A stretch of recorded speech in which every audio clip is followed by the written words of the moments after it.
House of Representatives member has plans to take legal action against the Columbia Public School Board. Thanks for joining us tonight. I'm Marissa Hollowed. This comes after he filed to run for a seat on the CPS board, but was denied.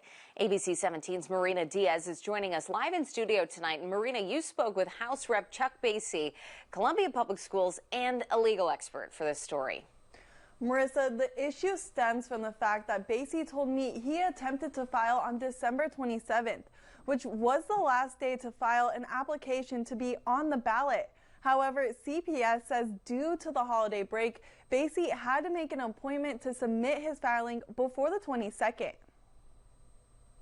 House of Representatives member Chuck Basye told me that he chose to file to run for a position on the school board on Christmas Eve. He says he did this after he was told a former candidate would not be running for the school board this year. Basye says he spoke with the superintendent of CPS, who wasn't aware of its policy before he told Basye the office would be open. The board office will be open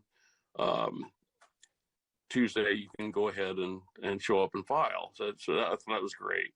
So anyway, later on Tuesday morning, I was waiting. I was going to go in at about 11 o'clock. At about 9:30, Dr. Yearwood called me and said he had made a mistake. He said that policy that they had on their procedure on their website for filing was in effect before he got there.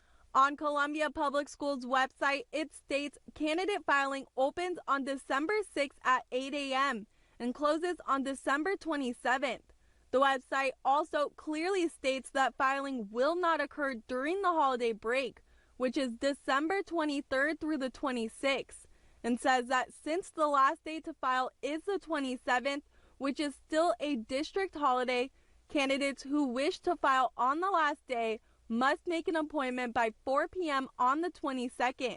According to Basye, he was advised by the Secretary of State's office and the Attorney General's office to apply at the Boone County Clerk's office. Basye says he filed before the deadline at the office and says CPS rejected his application today. Tomorrow morning, I have a meeting with an attorney in Columbia, and I'm prepared to expend some personal resources and file a lawsuit against the school district because I believe I deserve to be on the ballot.